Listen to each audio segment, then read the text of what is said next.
Hey marketing leader, today I'd like to talk to you about getting that feedback from your website visitors. You probably know why it's important, so I'm not going to state the obvious, but today's video will explain to you tools and when and how to introduce them at the right place at the right time so that you can actually make the most out of that website traffic. Let's start. Well, how about you put a feedback form on your website? Sounds good? I think this is a really good starting point because people might not be ready to give you feedback, or you might miss a point at time or point at their user journey where they would normally share a feedback, but you just haven't really given them a means to do that. So it's a good idea to have that feedback button, whether it's somewhere subtle, floating on the right hand side as they scroll, so it's never out of reach, or you keep it in the footer. I think some of the websites do that too. It's just a good habit to have that button, link, widget, like whatever you call it, that allows people to submit feedback in a free typing form. So whatever they thinking, like whatever, just a field, and they can say what's on their mind. Start there, and I think you will see results. Next, live chat. It's very common nowadays, and there's a chance you're using live chat at the moment as well. Live chat is often associated with customer support, whereas I think it can be doubled down as a tool for gathering feedback too. I think it's a common knowledge that it pops up with some kind of initial question or something to get the attention of the user. Why not use that opportunity to ask a question? How about you pop a live chat on the homepage when they, scroll half through the page asking what's the purpose of your visit? That would be a good question to start with, I think. Use that live chat because it's even better when they respond. You get an agent assigned to the question, to the response, and you can just follow up instantly and get the user on the spot and help them out. It's fantastic. Next, something I guess a bit more static than live chat or a floating button. It's on-page polls and surveys. Now, you don't want to bombard user with them at every step on every page load all the time, so you have to be quite strategic about it. My advice is to put those at specific stages of the journey for the user where you think there's most friction. For us, homepage is an obvious place. We want to know why the user has come to visit our homepage, and then so we can adjust its content to give them what they want effectively. But also we want to make sure they understand our services. So on the service pages, after they read it, so not on the page load. That's what I mean strategic about it. When they scroll down through half of the page, it just pops at the bottom saying, is this page clear to you? And we get yeses. Perfect. We get no's. Okay, then we can follow up and ask a question or focus our resources on understanding what might not be okay. And again, you don't have to panic if you get one no. There's always someone that won't get it. It's not, an ideal world we live in. But if there's a pattern, you might get worried. It's something to use as a guide on making decisions around your website. I think it's quite helpful. So on-page polls and surveys, really helpful. Many tools provide them. So have a look around the web. I'm sure you'll find software, and they're quite easy to implement too, so don't worry about it. Next is monitor analytics. Probably you're using Google Analytics. If I was to bet, that's what I would bet on. And you can use that fantastic tool to know more about the user overall and their behavior, the way they access the information and conversions, and that stuff. Okay, you're a marketing leader at the end of the day. But what I wanted to just remind you very quickly is that there are nuggets of knowledge in there, especially if you use reports, custom reports, or when you view behavioral changes in the user patterns. You can filter things by secondary dimensions. That's really helpful. What's the most drop-off point, or how many pages they tend to go on before they drop off. There are many things to find out from analytics overall, but I think you should first ask yourself what you want to know before you start digging in for that data. If you're seeing many abandoned carts, that's a good question. What happens there? You can certainly check. Or if you are seeing low bounce rate on the homepage, but then when someone proceeds to a service page, product page, or any other page, there's an instant exit rate that skyrockets. Maybe you should look there. So just overall have those analytics, take a look at glance what's in there, and see if anything really stands out and that you could fix. Best one, probably, well, to me at least, I love it. So record video sessions. This is great. It sounds a bit eerie, I would say, but it really works. So what happens is you record someone's screen. You see exactly how they browse your website as if you sat next to them. That's what it is. It's a fantastic tool. It's all anonymous anyway. What it helps with is to find patterns in users' behavior that you should probably focus on. This trap that lies ahead, I would highly recommend that you watch those videos with someone. I mean, not like together in front of one screen, but completely separate, without exchange of your views and thoughts before you actually have viewed all of them. The reason I'm saying is bias is real. In other words, if you are trying to find something, then you will find it, but not necessarily that's the problem. Okay, so you will be heavily biased when watching those video footages in search for any problem. My advice, if you decide to record videos, highly recommend it. It's fantastic. When it comes to reviewing them, researching them, do it in teams of 2 or 3 people, all separate, and then get together to exchange your views, because you might find out that other people saw different things. I'm taking it from experience. We've done this before and you don't want to do it again. So just a bit of precaution from me. One thing I will add to those tools though is they already come with plenty of helpful indication of user behavior. You will see on the play bar at the bottom, you will see points in time of the video where user rage clicked, so they were like just tapping their mouse in frustration, or you'll see points when the AI that analyzes the footage says that here user looks confused. So you'll have those points of reference, which are super helpful, but I still recommend watching the whole thing. So this one you might hate or love, I don't know. I guess I can't be on the fence with this one. I'll probably say I hate it, but it's useful, and sometimes this is a lesser evil. So here it is, exit intent pop-ups. They're probably the least evil pop-ups of them all, because I mean, at the end of the day, you're about to leave, so what's to lose? They don't necessarily disrupt the experience that users having with your website, so I guess it's not that bad, but better to not have any pop-ups. But anyway, if you resort to that option, exit intent pop-ups are a great opportunity to get feedback from the user.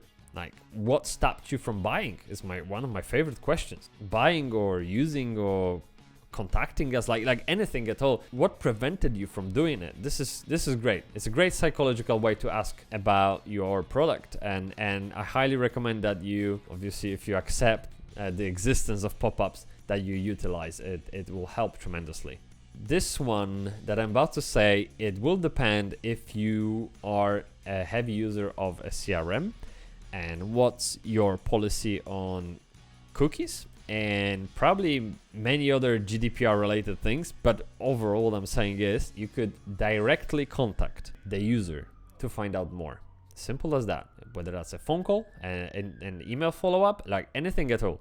You could just ask them, hey, what's up? So if you are using a CRM, there are probably other tools that do that too, but our CRM, in our case, has that feature built in. It follows the user around the website. If that user submitted their information at any point of time to a newsletter or scheduled a call, like anything at all, you will know who that person viewing the website is, and you will know exactly which touch points they've seen on your website, what kind of content interests them, and where did they drop off, how long did I mean, this is crazy. I know this is creepy, okay? That's where marketing gets creepy, but it is what it is. That's the age we're living in. To take advantage of it, you could literally find those people in your CRM, those users that perhaps digested quite a significant amount of your content but didn't take any action really. You could just follow up. What did you think of our blog?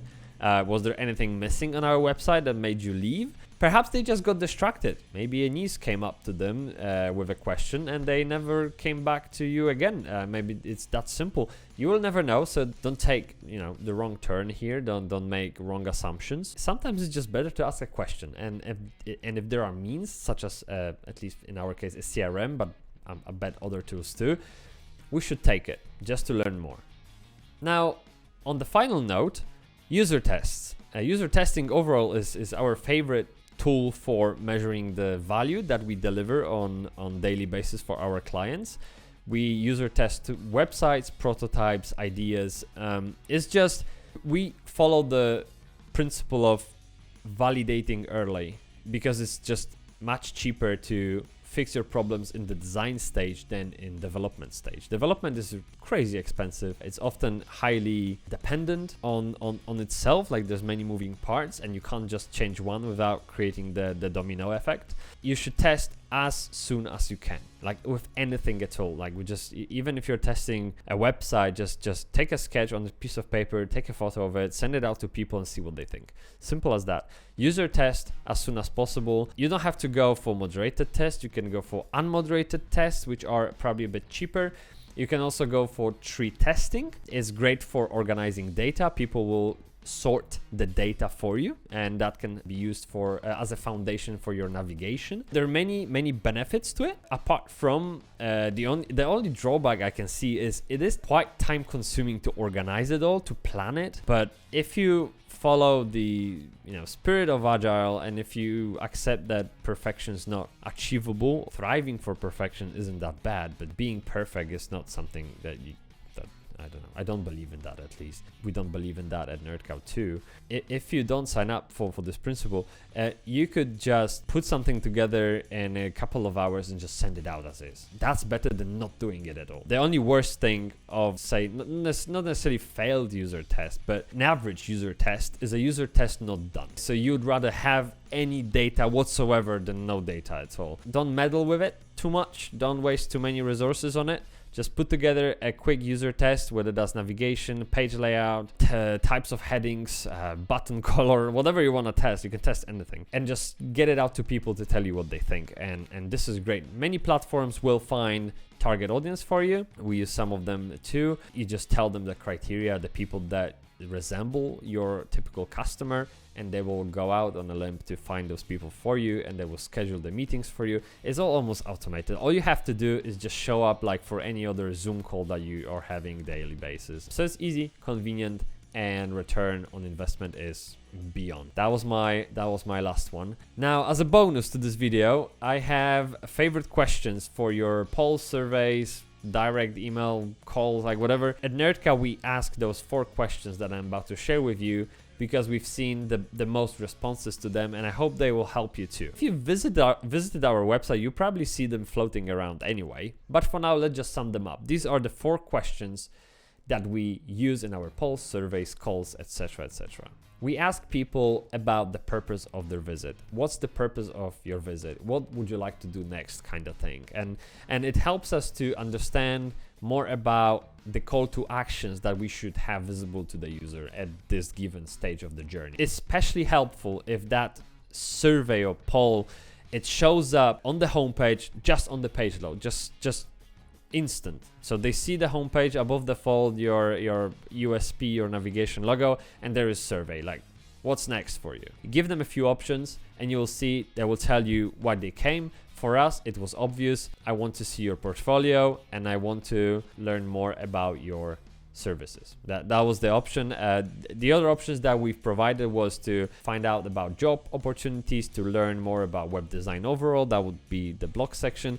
These weren't so popular, so to us it's quite obvious that when you land on our homepage, your purchase intent is quite high, and then we should provide those 2 call to actions, preferably in the same order. So primary button would be to see the portfolio, and the secondary button would be to explain a bit more about what we do. Next one is great for service pages, or any pages that explain things that are not so common, I think, or maybe that are unique to you. Maybe your exactly USP or your product you're offering, maybe some kind of event that's one of a kind and no one else has ever heard about it. The question is, what would you improve on this page? It's fantastic. In other words, what you're asking is, after reading the entire thing, what questions do you have? Let me tell you, if that isn't a great foundation for FAQ section, I don't know what else is, honestly. And and frankly, if you have these questions in front of you and you create this FAQ section, Google will love you too. Remember, last time you search anything in Google, they would provide you with this 5 to 6 questions, FAQ sections, accordions that you can expand and get an instant answer without actually visiting any website. So that's where they take it from. Great opportunity, many benefits from it. So what would you improve on this page? Build FAQ section on top of that, or improve your content based on those answers, and you're golden.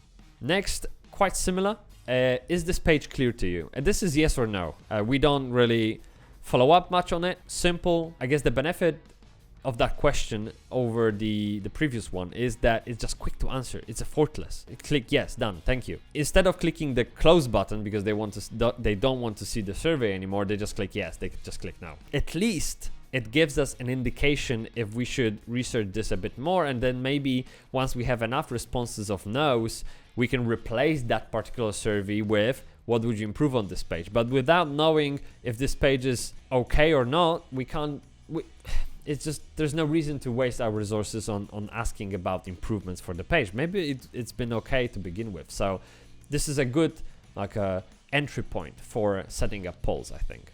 And final one that I mentioned next to the exit intent pop-up, what, if anything, prevents you from scheduling a call? That's in our scenario, but buying from us, you can put any call to action in there whatsoever. So what, if anything, prevents you from fill the gap? Fantastic. We love it, and that's great for exit intent pop-ups. We had a great success with this question with abandoned carts.